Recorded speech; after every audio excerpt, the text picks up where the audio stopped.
Welcome back, students. Okay, so in this session we will be dealing with quantum mechanics as we have discussed in the syllabus. Okay, so we have 3 units of syllabus. In that the second unit will be quantum mechanics. So before going into the quantum mechanics, let us see what is the need for quantum mechanics. So usually the branch of physics which mainly deals with the laws of motions of atomic and subatomic particles will be known as the quantum mechanics, as we have discussed in the introduction to the syllabus. Okay. So quantum mechanics mainly deals with the motion of the atomic and subatomic particles. So why this quantum mechanics is needed? What is the necessity for the quantum mechanics? Initially, before the discovery of quantum mechanics, the mechanics that we had is known as classical mechanics, or this classical mechanics is also known as classical physics.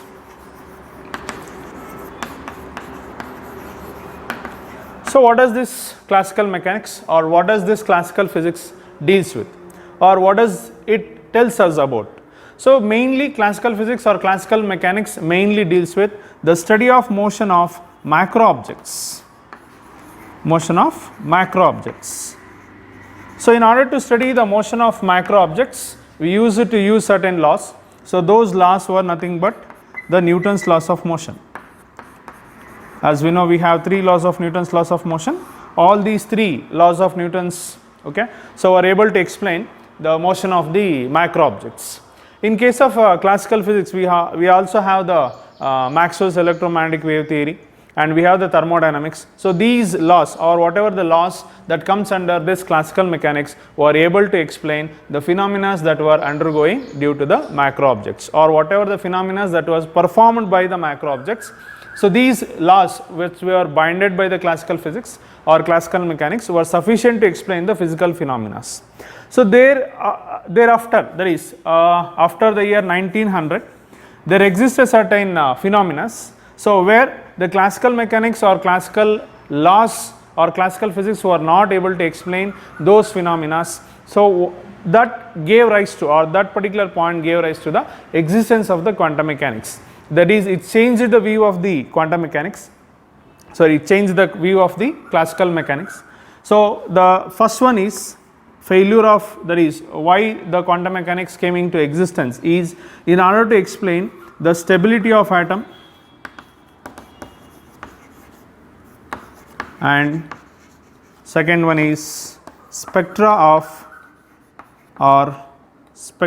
hydrogen atom, or we call it as spectral series of hydrogen atom, and we have the photoelectric effect,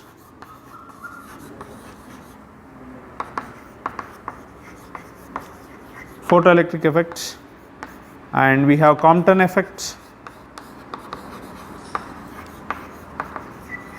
and next is black body radiation,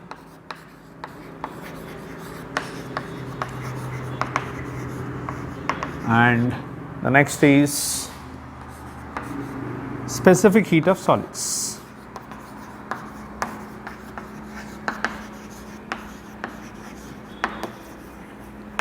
So in order to explain all these phenomena, that is the listed out phenomena, classical mechanics was very inadequate, or it was very insufficient by the laws of the classical mechanics or classical physics to explain these phenomena.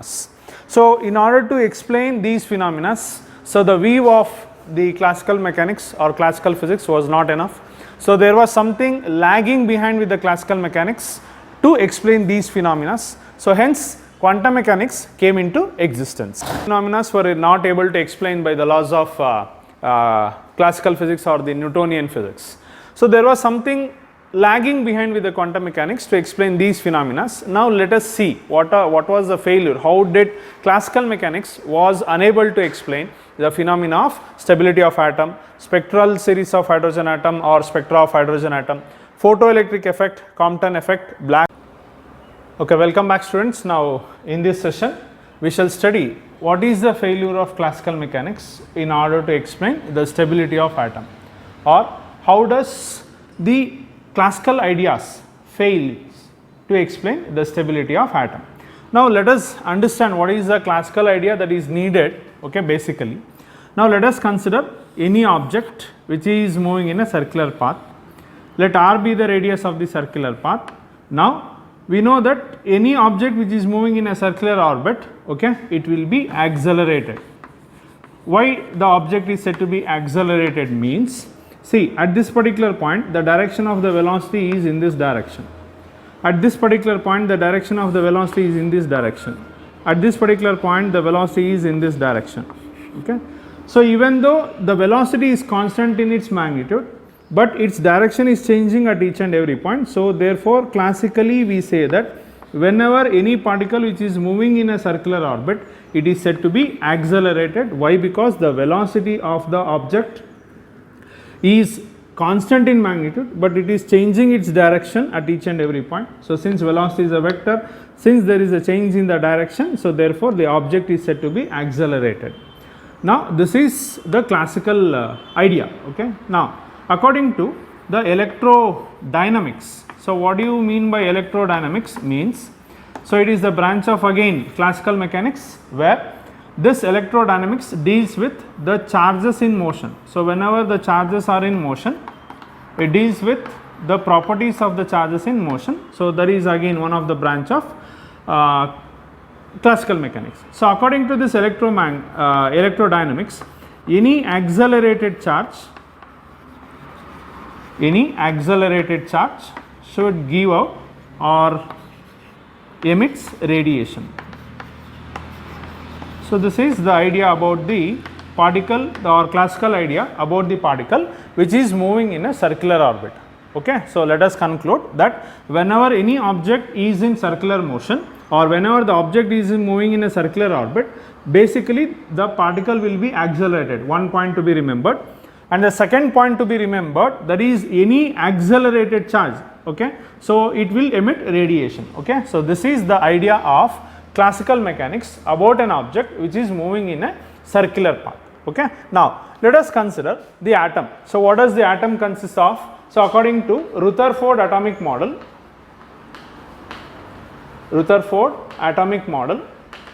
okay, we have 99% of the mass of the atom concentrated at the center of the atom.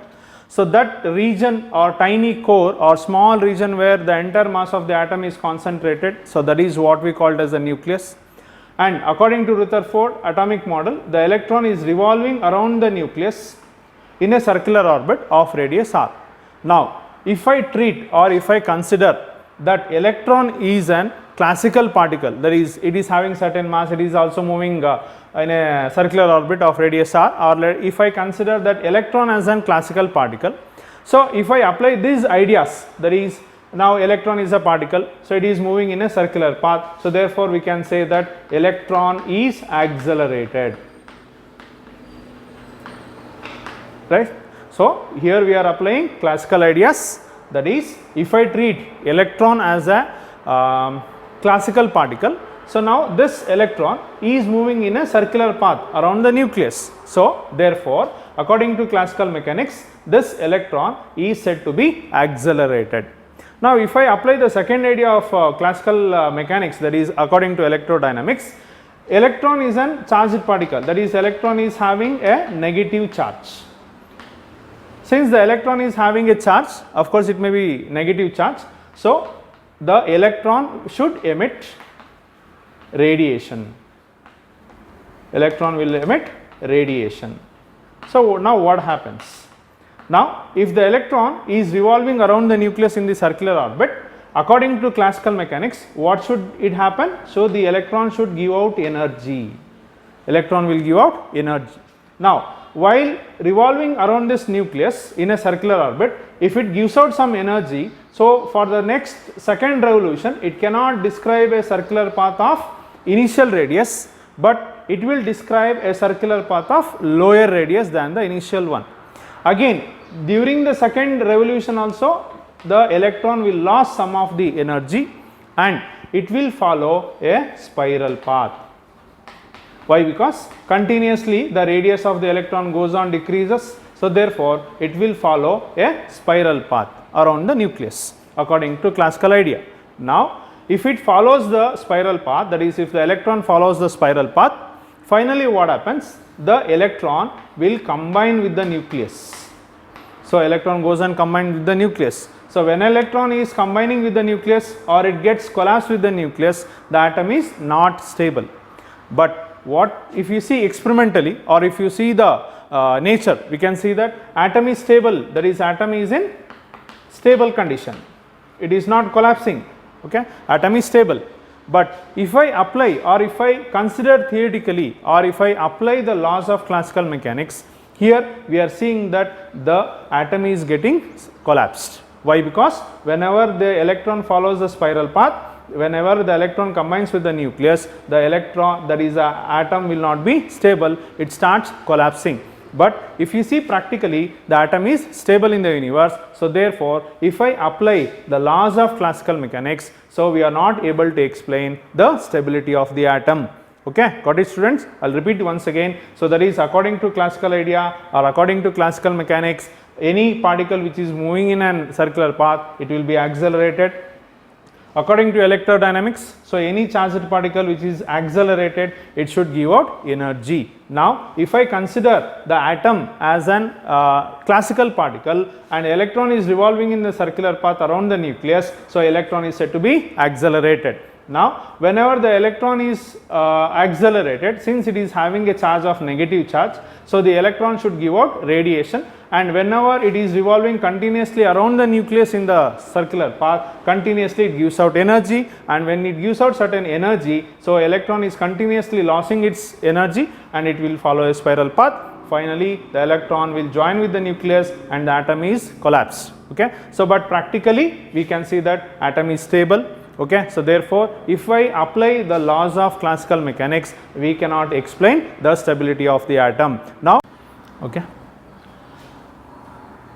Now, let us look into the second failure of classical mechanics, that is to explain the spectra of hydrogen atom. Now, see, one thing to be remembered, that is if you are stating any law or any theory, okay, so the results that you get from this theory and the corresponding experiment, okay. So, the result that you are getting from this theory and the result that you get from the experiment, if both are equal, then only we can accept that particular theory. Keep this particular point in the mind. That is, if you are stating or if you are describing any phenomena with the help of mathematical equations or formulas or empirical formulas, anything, the result that you get from that particular theory, law or empirical formula, that should be equal to the experimental value, then only we can accept this particular theory or formula or anything or law. Okay. Now, so how did this classical theory fails to explain the phenomena of spectral series of hydrogen atom? See, if I excite this hydrogen atom practically with by some means, that is if I excite the hydrogen atom with the help of some process, okay, the resulting spectra or resulting spectrum will be a line spectrum. So, that is what do you mean by line spectrum? So, line spectrum means it consists of colored lines against the dark background. So, this is what we call it as the line spectrum. So, if we excite any hydrogen atom, practically or experimentally what you get, that is the resulting spectrum will be a line spectrum. If you see the classical ideas or if you apply the classical ideas, you get continuous spectrum. You get continuous spectrum, that is according to classical mechanics, or theoretically we get continuous spectrum, but practically what we are getting? We are getting line spectrum. So, how do we get continuous spectrum by applying classical idea? Means recall the concept of stability of atom, that is the failure of classical mechanics to explain the stability of atom. See, according to Rutherford atomic model, we have the positively charged nucleus at the center and the electron is revolving in the circular orbits.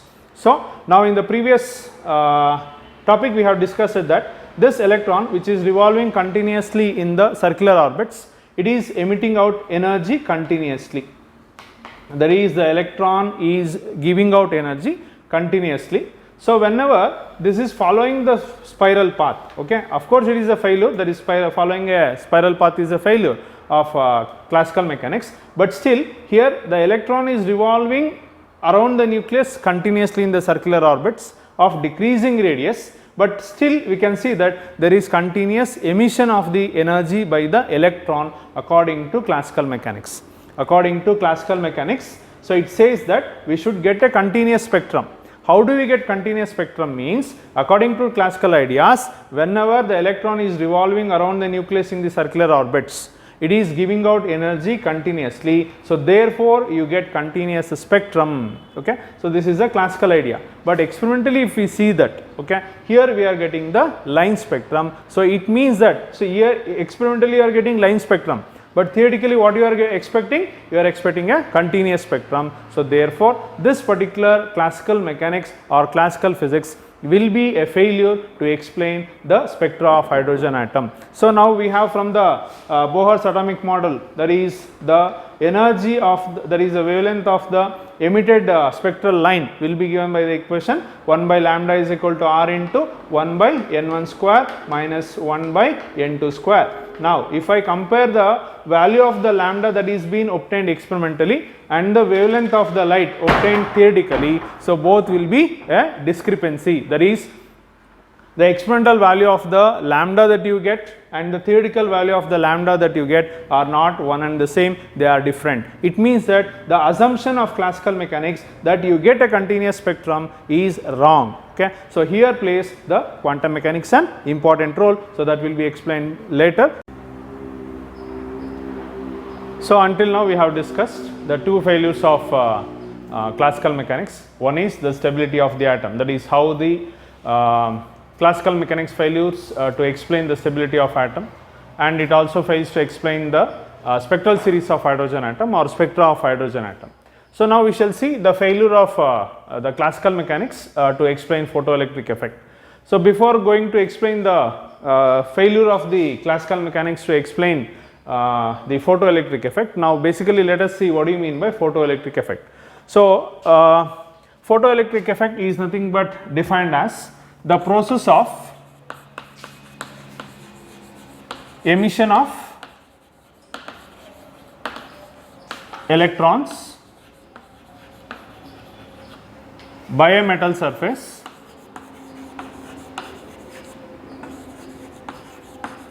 when a radiation of suitable frequency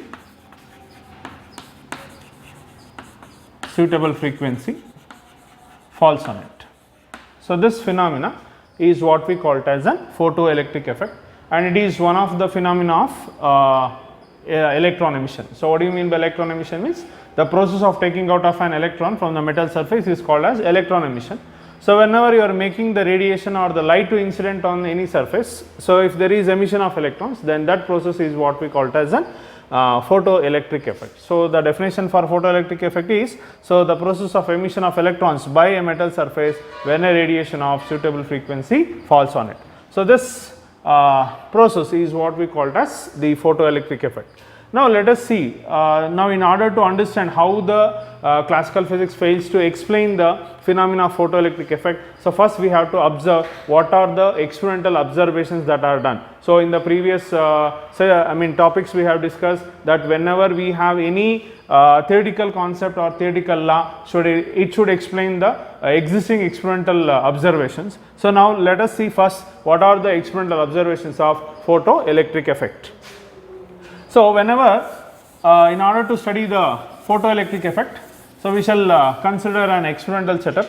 So the experimental setup will be made as follows. Now let us see what is the experimental arrangement.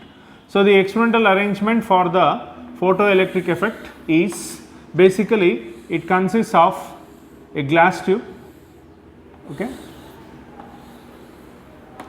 so provided with a small window where the radiation can enter into this glass tube, and we have two electrodes One is what we call as an cathode, or it is also known as the emitter plate, and we have another metal plate, so what we call it as an anode, so which is also known as the collector plate. So this is a window W, and this is a glass tube. Okay, inside this glass tube we have two electrodes. One is the cathode, which is also known as the emitter plate. Another one we have the anode, so which is also known as the collector plate, and this is connected to an external circuit which is provided with the, or which is connected to a high tension battery. Okay, so the anode is maintained at positive potential and the cathode will be maintained at negative potential, and this is finally connected to a microammeter. So whenever we have electrons striking the anode plate, so there is a current that is recorded in the microammeter. So here we have the source of light, so which emits the radiation, or we have a source which produces light. So the light which is emitted by the source, so if you vary the distance between this source and this window, that is if you are varying the distance between this source and window, so what happens, the intensity of the incoming radiation changes, or if you bring the source towards the window, then the intensity of the incoming radiation increases, and if you are taking away this source from the window, so then the intensity decreases. So what do you mean by intensity of light? Means it is nothing but energy incident per unit area per unit time. So this is what we call it as an intensity. Okay, so now we are not that much needed of this concept. So here the concept that we need to understand is, whenever you are taking this source towards the window, the intensity increases, and if you take this source away from this window, the intensity will decrease. So whenever we have certain radiation, okay, so when this radiation falls on this cathode plate, okay, so this cathode plate will be coated with a photosensitive material. So what do you mean by photosensitive material? Means, so the material which is sensitive to light, so that is whenever we have light be incident on the photosensitive material, so it emits electrons. So some materials like, for example, cadmium and zinc, they are sensitive only to ultraviolet radiation, but some certain metals like copper, potassium, okay, so they are sensitive to visible light also. Okay, so we shall consider some photosensitive material which are sensitive to UV radiation, or they are sensitive to visible light or the ordinary light. So let us consider that we have some photosensitive material that is coated to the cathode, and we have radiation which is coming through this window, and it is made to fall on the cathode. Okay, so now we know that the cathode is connected to the negative terminal of the battery and anode is connected to the positive terminal of the battery. So whenever you switch on this battery, okay, so where we can vary the potential of the cathode and the anode plate, or we can vary the potential difference between the anode and the cathode plate. So whenever we have the radiation incident on this, so the electrons are emitted. So why? Because the cathode plate is coated with a photosensitive material. Okay, so as soon as the radiation is incident on it, so it emits electrons. So these electrons which are emitted, so they move towards the anode plate. Why? Because anode plate is connected to the positive terminal of the battery. So what happens, all these electrons which are emitted by the cathode are being accelerated, or they will be moving towards the anode plate. As soon as these electrons strike the anode plate, so there is a deflection produced in the microammeter. Why? Because the rate of flow of charges is nothing but known as current. So whenever the electrons are striking this anode plate, so automatically there is a current that is flowing inside this microammeter. So you can measure the current that we are getting whenever we have the radiation, and the current that you record in this microammeter is called as photoelectric current.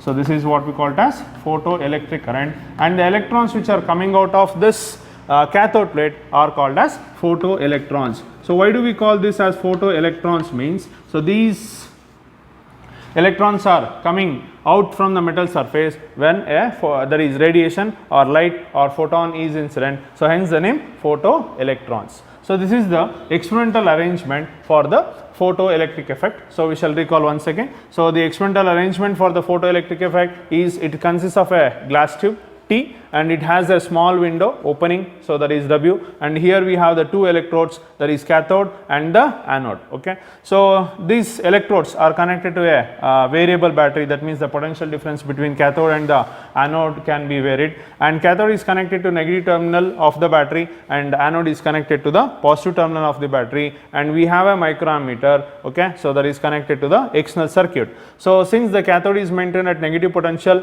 and anode is made at or anode is maintained at positive potential. So whenever the radiation is incident on the cathode through the window, so the electrons are emitted, and these these emitted electrons are called as photoelectrons, and whatever the current that you get or we record is called as photoelectric current. Now this is the experimental arrangement. So now we shall move on to the what are the experimental observations of the photoelectric effect.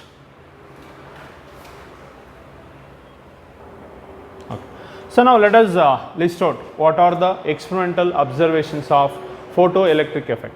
So the first experimental observation is, that is, the photoelectric current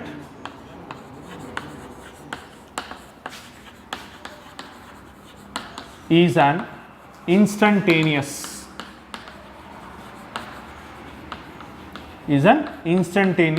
process. So what do you mean by instantaneous process? So here we have, that is, we can remember the diagram, that is, we have an emitter plate, so which is known as cathode, and here we have the anode plate, which is also called as the collector plate. Okay. So in the experimental arrangement, so as soon as the radiation falls on this cathode or the emitter plate, the electrons are emitted. So the time lag between the incident radiation and the emission of the electrons is about only 10 to the power of minus 9 seconds. See students, see here we have the emitter plate and here we have the anode plate. So whenever the radiation is made to incident on the emitter plate, so the time lag between the incident radiation and the emission of the electrons is only about 10 to the power of minus 9 seconds. It means that it is very small time period. So 10 to the power of minus 9 is a very smaller time period. So therefore the process is almost an instantaneous process. So this is the first observational, that is experimental observation that we can list out from the phenomena of photoelectric effect. That is, the photoelectric effect is an instantaneous process. Sorry, here is a small mistake. So instead of current, we can take it as photoelectric effect. Instead of current, we can take it as photoelectric effect is an instantaneous process. Now what is the second experimental observation means? See, I told that there is a source. So whenever you are moving the source towards the window of the glass tube of the experimental arrangement, so if you take the source towards the window, the intensity will increase, and if you take the source away from the window, the intensity will decreases. So second experimental observation that we can list out is, so that is, as the intensity increases,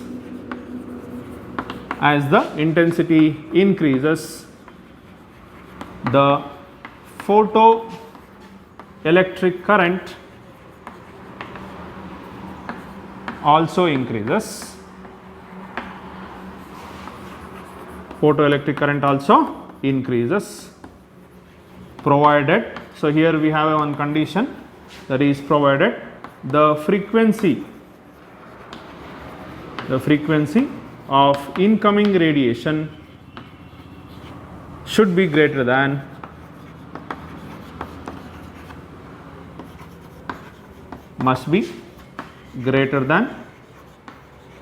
threshold frequency.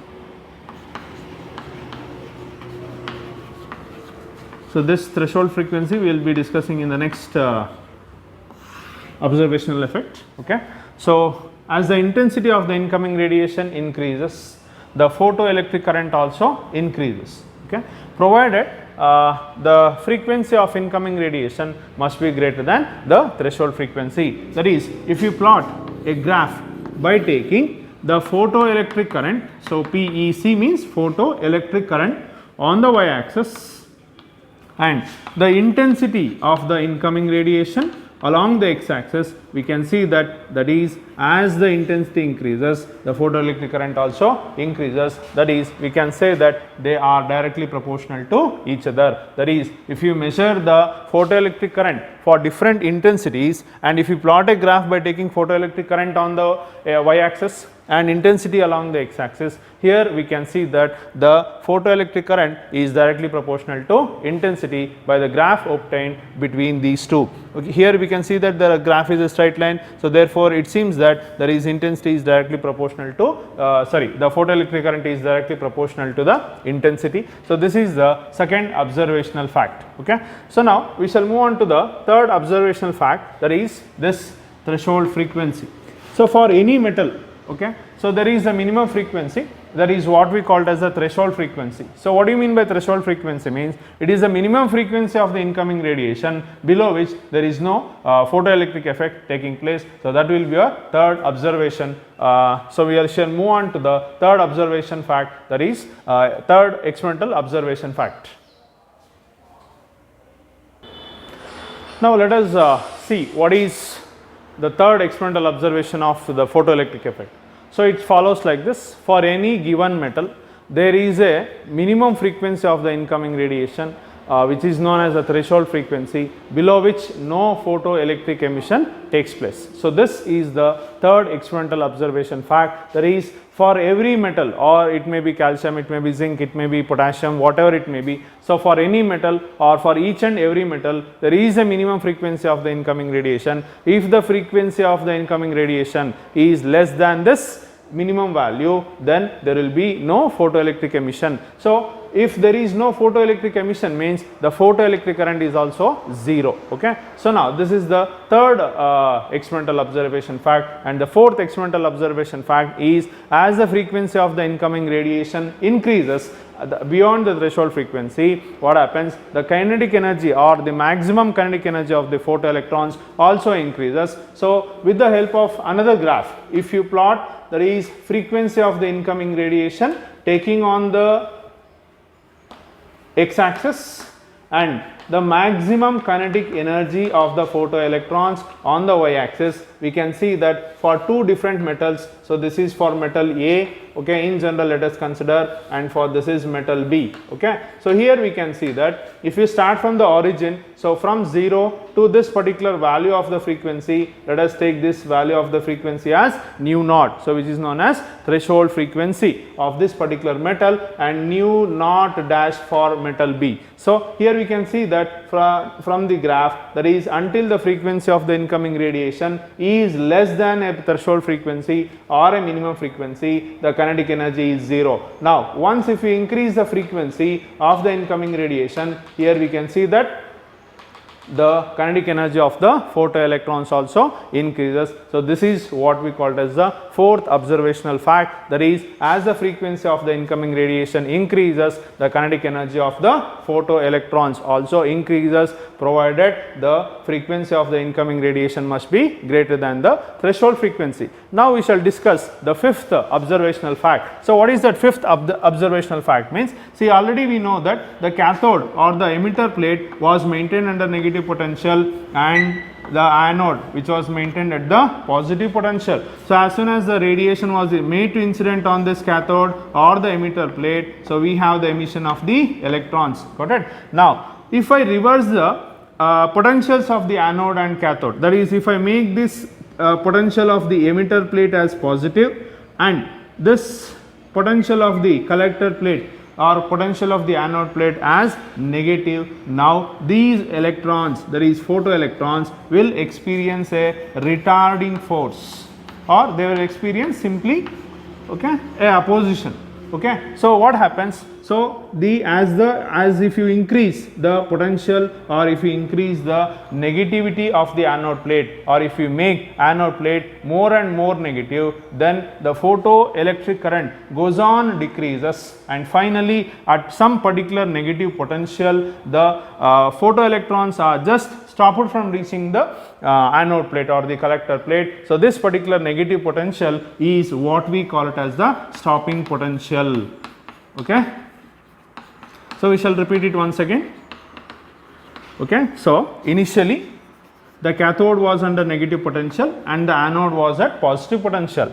Now as soon as the radiation was made to incident on the cathode plate, electrons were emitted and these electrons were accelerated towards the anode plate. Now if I interchange the potentials of this emitter plate and the anode plate, that is, I will make this anode plate as under negative potential and I will make this cathode as positive potential. Now when the radiation is incident, so the electrons are emitted, of course. Why? Because the radiation is making the electron to come out of the metal surface, but they are not accelerated towards the anode. Why? Because this electrons is negatively charged and anode or the collector plate is now under negative potential. So therefore what happens, these electrons or the photoelectrons will experience a retarding force, that is, they will experience a repulsive force due to the negative charge of the electron. Now if I make the anode, that is the collector plate, more and more negative, so the photoelectrons are slowly stopped